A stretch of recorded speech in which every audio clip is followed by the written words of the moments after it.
Memorial for murdered Melbourne woman Eurydice Dixon has been defaced by vandals overnight. Police have revealed lewd markings were found on the floral tribute, and it comes as, of course, thousands of people are preparing to attend a vigil tonight to honour the late comedian. Let's get today's take on this with Night Honey's Shelley Horton and journalist John Mangel. Shelley, I'm going to go to you first. Yeah. I mean, this memorial, it's horrible. No one did this to, let's say, the memorial that we had in Martin Place. Yeah. But this is a memorial of a young girl who's been, you know, had a horrible thing happen to her. She was raped, she was murdered. This is not the only time this has happened, and yet here we are.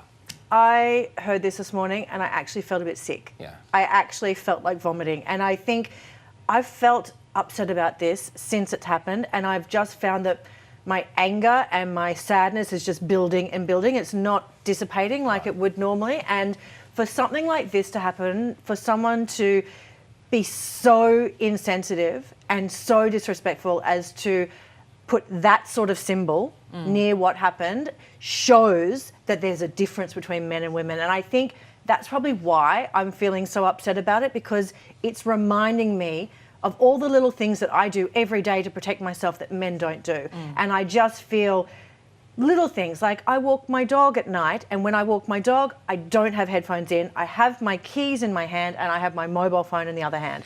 I do that without thinking about it. But I just look back and go, why is that I have to do that? And why are men not being held accountable? And I really feel so upset that a woman has been raped and killed, and it's turned into she should have been looking after herself. We had a coward punch in Sydney and we shut down all of King's Cross. Where's the reaction from people for this woman? Yeah, it is really upsetting with the memorial being defaced in this way. And John, I suppose that the fact that there is going to be this memorial, this tribute tonight, you would expect crowds will come out much stronger than they even anticipated. Absolutely, and rightly so. You know, as a newsman for 40 years, you become a bit dispassionate about the stories you cover. This horrified me. I feel emotionally attached, mainly because of this beautiful young lady who I didn't know, and we've now learnt so much about her. I actually grew up there. Right. I used to play football on that field. My mum still lives about a kilometre away, so I know the area intimately. It's safe old Parkville. And I'm just, you know, I've heard people saying whoever did this, and, you know, the lewd painting, you don't have to be Einstein to work out what the lewd painting was either, by the way, as saying this person needs psychiatric help. BS, this person needs incarceration. They need jail time. This is jail time, and let the prisoners deal with this person. I'm really worked up about this because it's just not right, as you say. David and I don't need to turn off our earphones and take photos of drivers when we go out at night, and yet women do. I just can't believe, after the almost universal Australian condemnation of this act, that this person or persons last night did what they did. I just don't understand it. This is Australia. To me, it should be treated as a hate crime. All right, well, let's move on. Let us know what you think about that. Also making news this morning, bit of a change of pace, though. Joe Hockey's lavish lifestyle as our US ambassador has been revealed.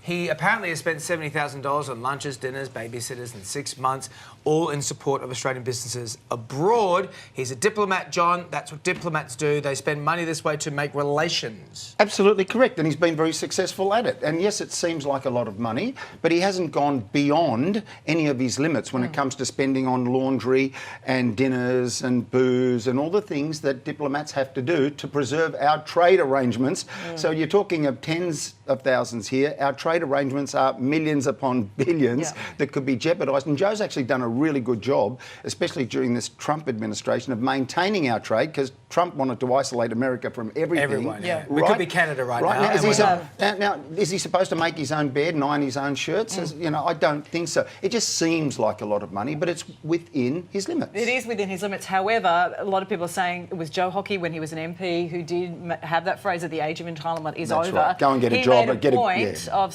you know, targeting people for excessive spending like this, Shelley. This is his job. Yeah. This is the job that he has to do. So, you know, when I worked at Fairfax and I was a gossip columnist, it was my job to go to functions. Now, some people go, oh, that's so extravagant and that's so much fun. It was work. I'm telling you, what Joe Hockey's doing over there is work. He would probably be rather to be sitting at home watching Netflix and chill than actually being out at a lot of these functions. Spending time with his young kids. Spending time with his family. I mean, seriously, I know it sounds like a lot of money, and I agree with John on that point, but I just say I think it is actually just the cost of doing his job. And unfortunately, it's just the fact that he's been hoisted by his own course. words. And so let that be a lesson to all politicians.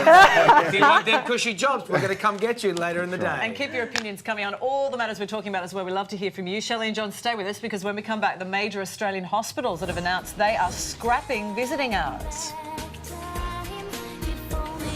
Welcome back. Happy Monday to you. Here's a debate. Hospital visiting hours could soon be a thing of the past. A new trial is being rolled out in some New South Wales hospitals, allowing patients to have visitors 24 hours a day, 7 days a week. So let's get today's take on this with journalists John Mangos and Shelley Horton from 9honey.com.au. John, to you first in this one.